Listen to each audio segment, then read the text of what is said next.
welcome back to Dicing with Death. Ryan. Ooh, Leon, I thought I got you there. No, not quite. I could have, I would have felt justified in just murdering you in your sleep, but it wouldn't have been narratively satisfying, I don't think. And I'm surprised you survived the fight. Me too, but, you know, Leon is one of those characters who just rolls shitty and shitty and shitty and shitty until, like, his life is literally hanging by a thread, and then somehow pulls through, but, like, in a shitty way. Yeah, well, I'm glad I got a chance to we got a chance to show off Leon in his optimum whatever. Like this was what the character was built for, right? Scrappy tavern fist fights. And fighting dirty with magic. Yeah. No, that was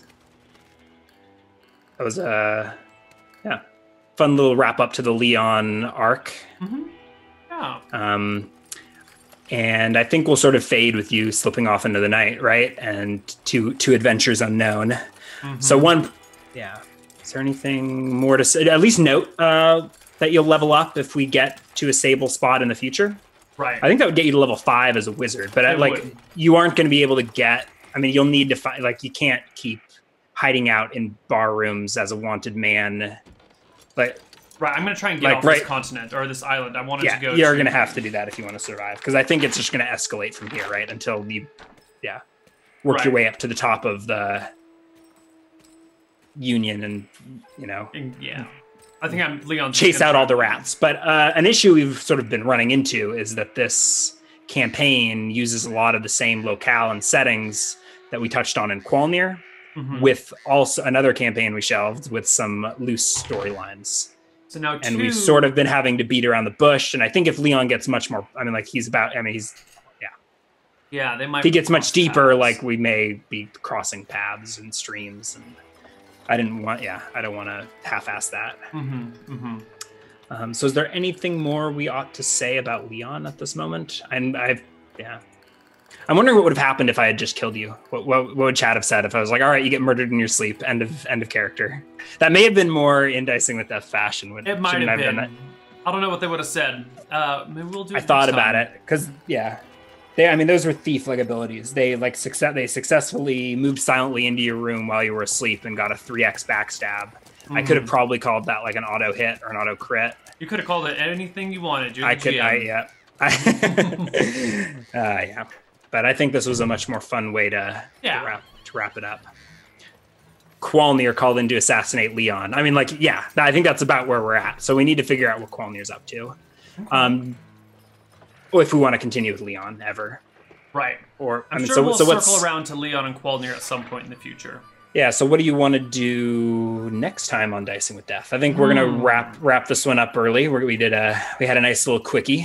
It's good to be back. If y'all missed me, I did it for like 2 days ago, and do a full cast this next weekend. I have a few ideas. I've got a fairly short campaign that might be fun to run with you as a player. It's definitely going to be a shorter one, though. I would say no. I can't imagine it going more than 6 episodes. Probably closer to like 2 or 4.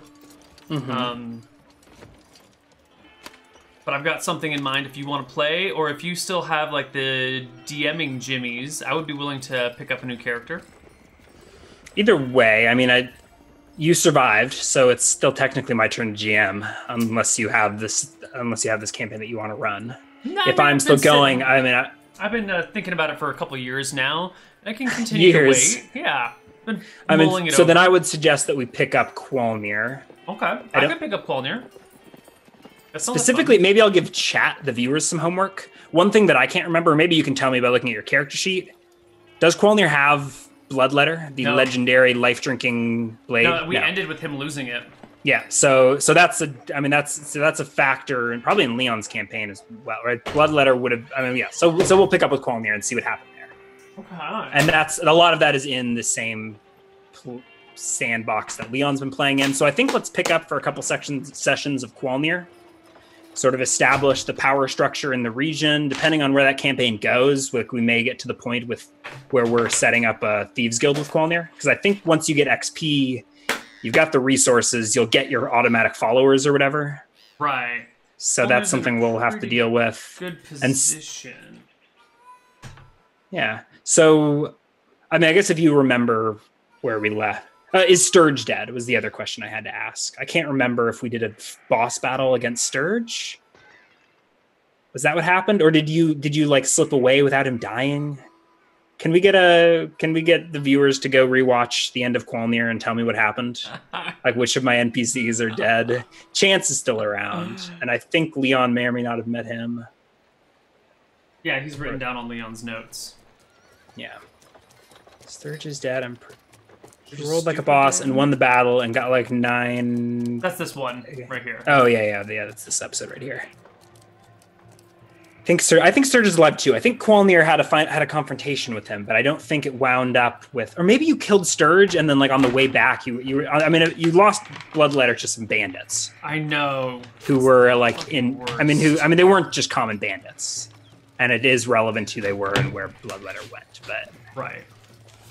But it's still. Sure Sturge is alive. So I'd go. Yeah, we'll figure it out by next episode. Mm-hmm.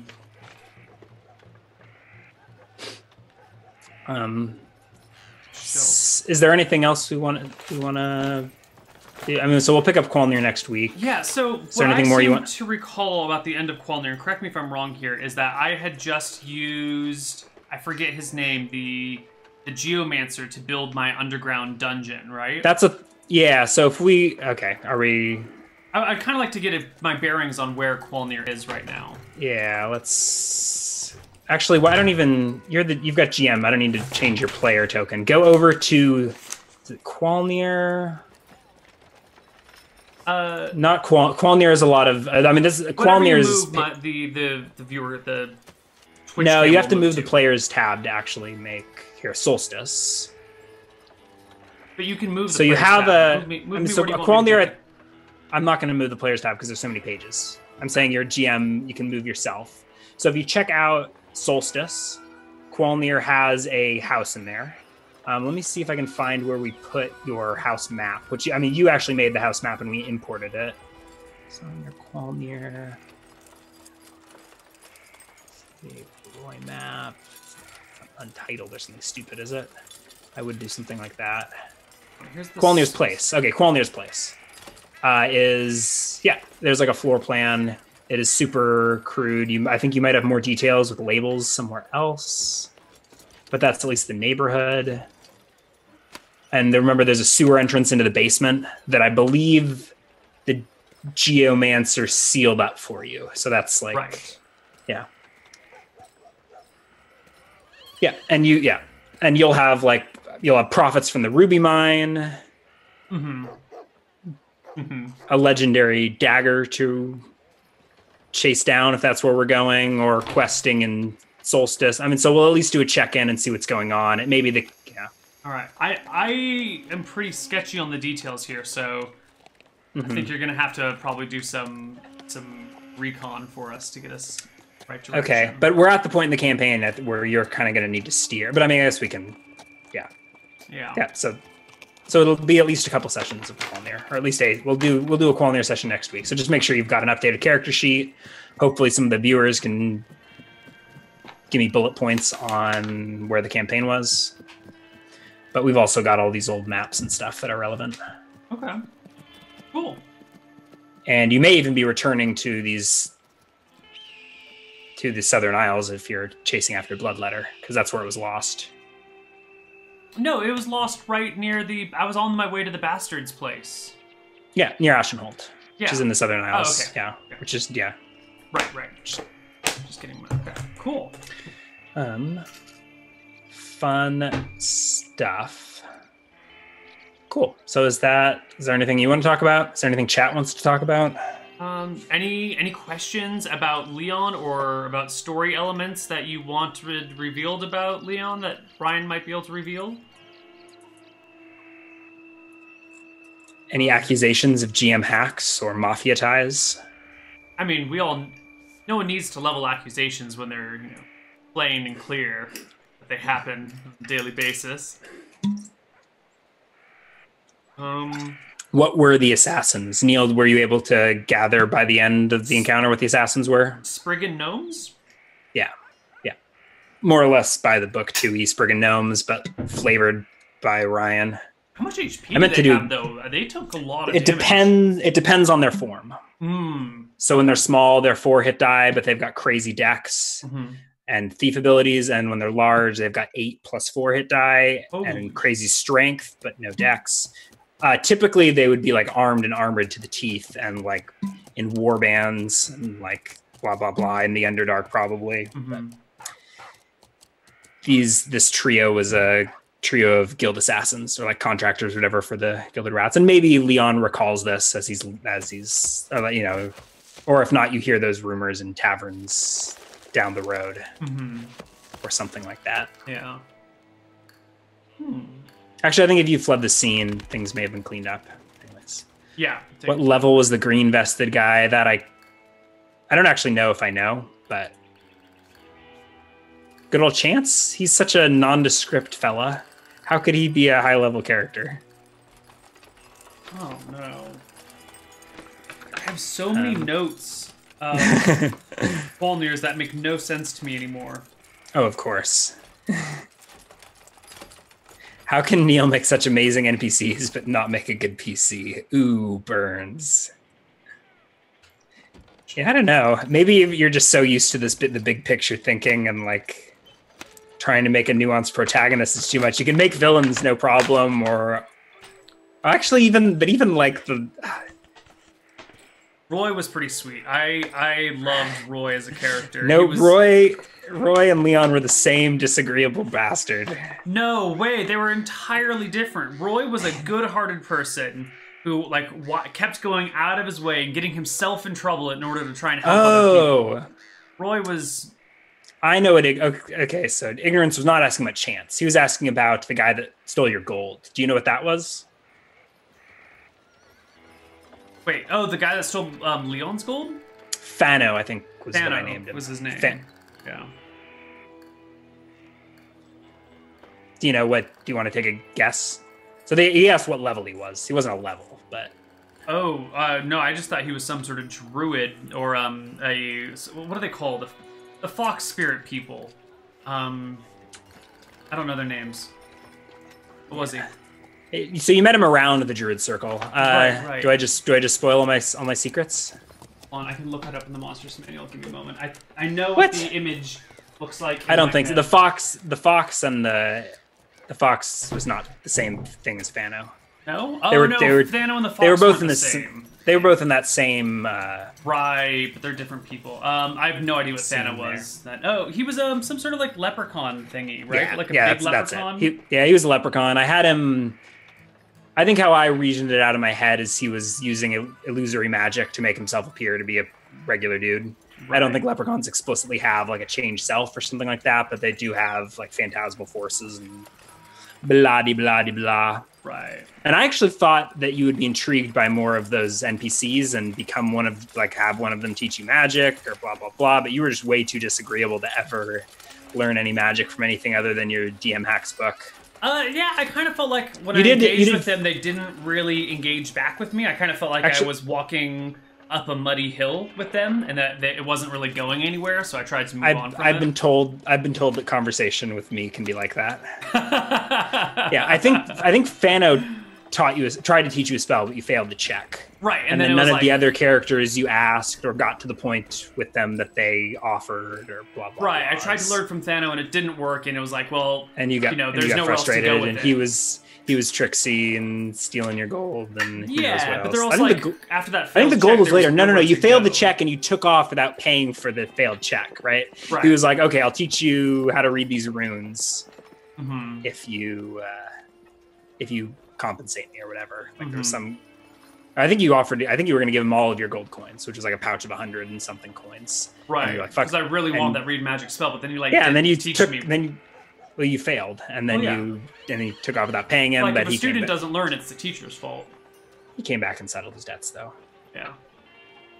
What did we think of the skill system? Was it just too stupid and hodgepodge? Like, does it not even something that's interesting? Like, do we not even care about skills? Do we not even care about skills in D&D though? Like, should they just be something that's there and set? You kind of forget about it and roll them when you need to, or are they something that require advancement? And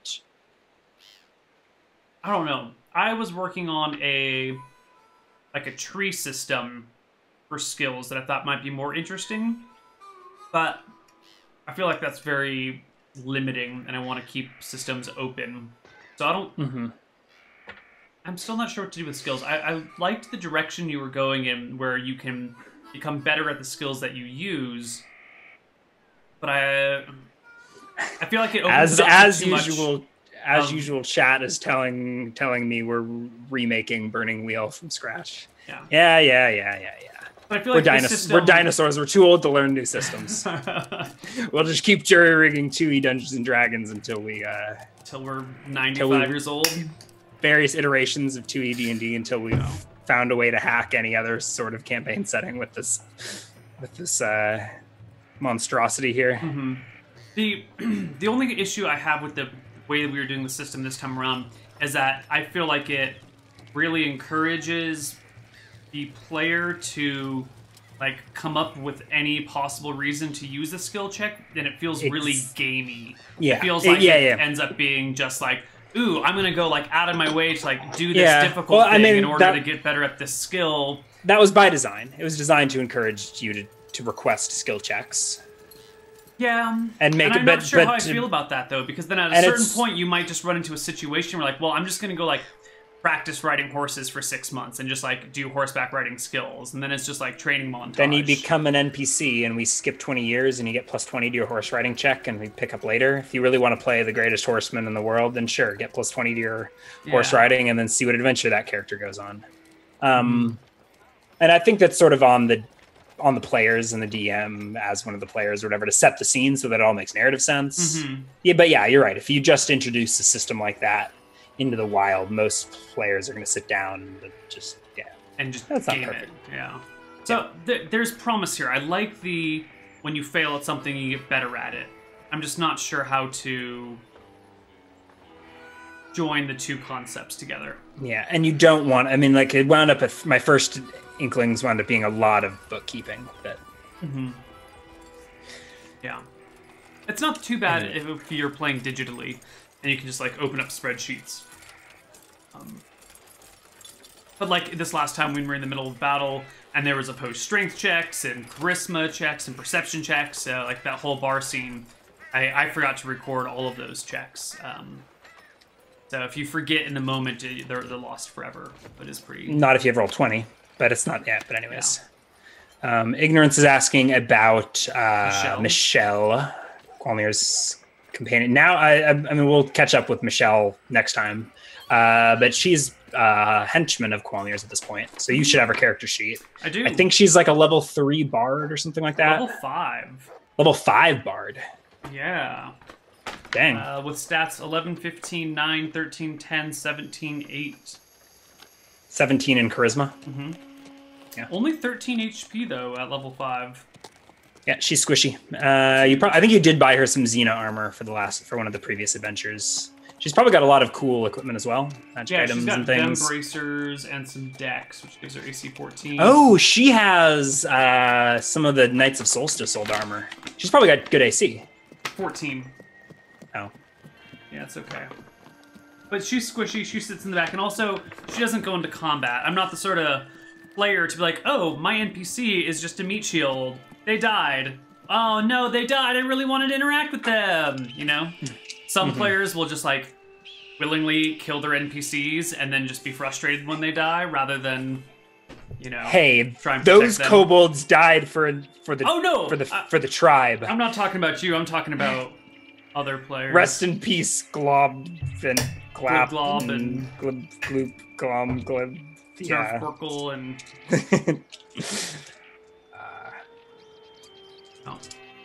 and cool. So do we want to aim for next Tuesday as another... Yeah, I think we can do next Tuesday. The week after that, I might have a dentist appointment, but we'll figure it out. Cool.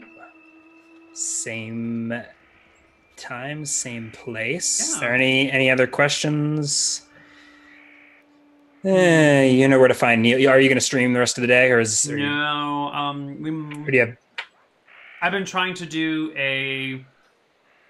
I've been trying to give myself a full 2 days off on the weekends by doing a half day Sunday, a half day Monday, and half day Sunday, full day Monday, half day Tuesday.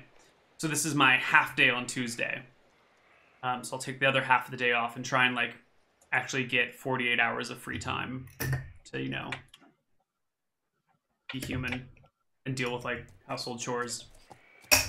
So no more streaming for me today, but we will be back tomorrow with probably some Divinity planning, so the Divinity D&D hybrid game, and maybe some Heroes Graveyard stuff coming up this week. And I am really looking forward to Fro on Sunday. Full cast, don't jinx it. Is there a Heroes Graveyard on Saturday? No, it's probably not going to start until February. We're still putting together a cast, and I'm still putting together this season's storyline, but Heroes Graveyard will be coming back. Yeah. Yeah. Cool. I think that's about it then. Mm-hmm. We'll call it a day. Check us out next week for some more Hot Dicing with Death action. And we will return to Qualmir the Cunning and see what he's up to. If you need a Dicing with Death fix in the meantime, you can pick yourself up a t-shirt over on regalgoblins.com/shop. Mm-hmm. He knows. All right. You're not gonna stand up I mean, I'd wear this sweater. I've literally worn the sweater every single day since I saw it. I figured as much. I saw like Lauren posted some pictures on the Interbets or something, and there you were out in public with your Dicing with Death hoodie. Yeah. Which is a super cool thing to do, unless it's your own show. I disagree. Maybe still cool. You disagree? I disagree. Yeah, I wore this out to the 5e D&D game that I have joined in Boulder. Yeah, I guess. I mean, I like that it looks. I mean, like I think even if they didn't know what Dicing with Death was, you would still get a reference. You'd be like, oh, cool, Dicing with Death. You rolled a 1. It's black, so metal. Yeah, no one said anything. They didn't even care. Oh, it was all right. It was comfy. All right. I thought about it. I decidedly didn't put on I didn't want to wear the Dicing with Death shirt for the Dicing with Death show with like a Dicing with Death logo, right? Like 3 Dicing with Death logos on every screen. Yeah. Yeah. A little too much with the branding. All right. I'm going to stop rambling now and let our viewers get on with their day. Yeah. Thanks for watching, everyone. Take care. And we'll see you soon. Bye. Bye-bye.